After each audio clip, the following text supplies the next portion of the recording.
nin waxaan ku weydiiyey kalamaan ma dhegaysatay war naga tag oo maxaa dhacay mar dambena su'aali ma weydiin kartid sabab kalamaan ma dhegaysatay markaad leedahay maxay sheegtay ma tiraahi horta sheekadan kalamaana markii aad maqashiin how maxaa tiiriya may erti midi miidaysay maahino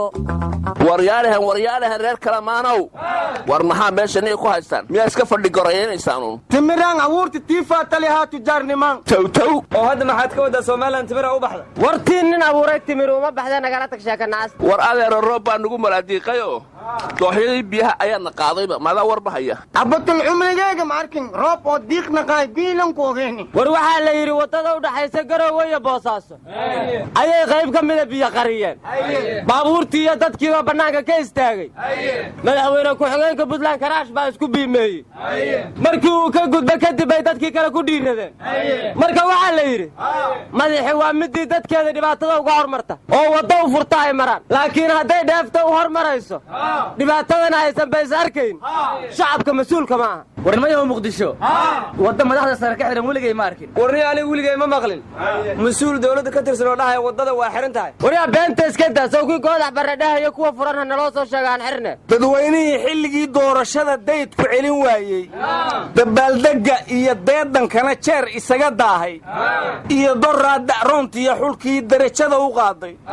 oo shalay damiinka u noqdaa dani dhex taalla warniyow dogonta sidiya ballanka indoronga duub saari jirtay war adeero farmaajo ii geeya miyaad aadeen waxaan nidhi tanta caamakii daadiin kariyo kii daacadaa daaweyn karee baka weerar iyo dooxow ka tago idinkuma dirsane war waxaa la yidhi ku xanaaqay maalmahan shaqada qaabka loo wade siyaasadi nin iyo naag miday tahay ha lay sheego haddii kala qabiil weeye baan toos u dhahayaaye intaasaan ku soo koobaya ayaana sii badin war allah u naxariista abgaangaariya wuxuu yidhi dal waxaan ku nool lahay saddexdii dalaaqood lagu furay dadnimadii warniyo dee rajactudhe haddii aad furtay aad siga noqotide warnimiyow gobayda alle ee wasinhaaya guudu faanhaaya laakiin lugugan waaye leeri dal dheefle hayna laakiin dad Soomaaliyeedaan waysangna warmada isaaqow warkaaga xabad kama fahmin maxaad ka wadaa waxaas kamana dhashay dhiiga caweesi dhulka ma ooga dhuumaheeno dhashay dhiiga caweesi dhulka ma ooga dhuumaheeno dhashay dhiiga caweesi dhulka ma ooga dhuumaheeno dhankada lagu dhufay war ma dhalbaa dhiig cabta warmada isaaq warkiisa ma inaan fahminana dhageysta wuxuu idiin sheegay lafta garan khudbadii u jeedshay lafta gareenna markuu soo amraysta wuxuu yidhi Soomaali waa u soo duceey reer koonfur galbeedna waa u soo duceey wuxuu kaloo yidhi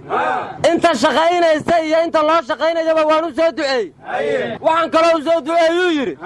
kuwa baraha bulshada 24 saac been ku soo qora kuwaasna iimaanka allaha gelshaan ugu soo duceeyuu yidhi aniguna waxaan ugu soo ducayn lahaa lafta gareen haddaan cimrada tegi lahaa xerta Abu Mansuur Rabow iyo asaga allaha isfahansiiy war du'aalaadan ka dhimaatirtay muhiima faylata horta lafta gareen maadaama dal arbar usroogi maylugo fadaayay sharba iidan qeyr gadban inuu saka du'aaye war adeero lafta gareen ma u soo duceeyey Soomaaliland inay ictiraafayso war naga tag ducada Soomaaliland Faysal Cali Waraabaan habeenna ka seexan war waxba ma ogadineen dadka reer koonfur galbeed ee ku nool Dhuusamareeb iyo Gurceel waxay dhaheen deegaanada isaga baxaan la yiri war deegaanadaas waa deegaano Soomaaliyeed dadkaas ma waxa loo aaneeyay qosolkii maday isaaga galmudug war aan hel walba mooshiidi kibirki kashiitlan qaba kuuleela banjara longoor sidee walaari dadkii meel asal deganaayeen koo faduul ee meel dhax galeen dugudo hay reer daraan may bay jira udurkii Puntland inoo inta ka faniini sababtoo ee may bar jireen baawe waa in la baxshay wallahi joogi ma hayo oo billahi joogi ma hayo waa in la ka baxshay baawe warnimayo maydan garane waa suntii federaalka oo faaftay war maamulka galmudug waxay yiraahdeen dadka ka soo jeeda Baaya Bakool in laga baraka iyo dhulkan waa been mana ogolin annagu ma yeelayno ha ku faniinti ma yeelayno bad dheegda walka filada danu ku biday weeye leeyusata walaalahay wasiirka arrimaha dibadda Norway maxay noo keentay war leerkii idinka damay baa idiin daaraysaa war wasiirka arrimaha dibadda Norway waxay la kulantay madaxda ugu sareysa dalka wararka hoosena waxay sheegayaan arrimihii shidaalka inay u timid marka ay baxdana Kenya sii martay markay noo imaanaysana Kenya soo martay war madaxdeena muwaadiniin Norwejian ah ka mid ah ma kuwaasay u timid mise ayagoo dhan bay u timid warnimayo shidaal idinkaga dhigtay daday soo tarxiili rabtay ba kala hadlaysaa lidin madaxda warniyo tagxiil bay idinkaga dhigtay idinkiyo Kenya ayay idin dhexdhexaadinaysay baa la yidhi war dhexdhexaadin bay kaaga dhigtay lacag bay sidaan la yidhi war laga kooga dhigday ha kooxda Norwejianka ee baasaboorka controlasi haddii dhii haddii nooliyo war baasaboor ay kaaga dhigtay tubiga khayra oo loo qoray akhrinaysi war tubaha khayr ay kaaga dhigtay gabadhan hadda koor bay tagtay qadar magaceedana waxa la yiraahdaa ayna Maria wasiir ka tirsan qadar ayaa magaceeda loo sheegay waxa la yiraahdaa qoftaani waa ayna Maria markaasuu wuxuu ku jawaabay Maria fil bayt war islaanteeda xaafadii ii jirtaa ma dhahay war Maria laguma dhihine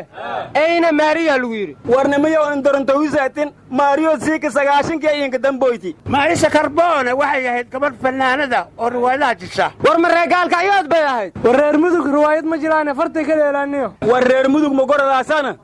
dadkii riwaayad leeyahay saari way haduu jeelku qodox yahay aniga ku rorogsaday kulala rorogsanaye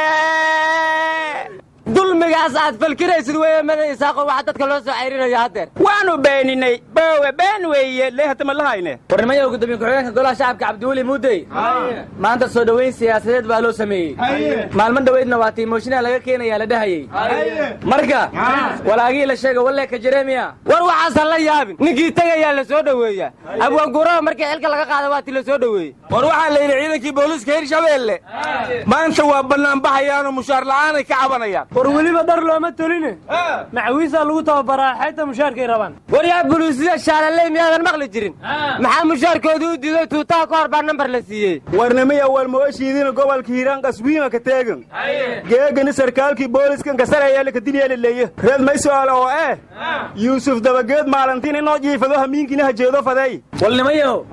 waa la wada ma la wada baladweyn Allah ayo ka dhig guri barwaaqa baladweyn Allah ayo ka dhig beertii raaxada muqdishana Allah ayo wadooyinka u fur hargeysana Allah ayo ka dhig caasimadii labaad Soomaaliya Allah rabbi oo baydhowna may ku walaasa caasimada afaraad awgi la gub kismaayana Allah ka dhig caasimadii saddexaad xamar waan la xumeeyay yaa xaal mari haayo jeedkii waan la xiray miyaa tiri war hamar muhammad dadku roobo hum ando aynag nimayow adeer hargeysa way wanaagsan tahay Allah ayo naga xumayn war shirka Nairobi ma ka hadashaan war yaa madaxda maamul goboleedyada Nairobi maxay ugu shiraan Kenya inaad isku dhaxsanaa miyaysan ogeyn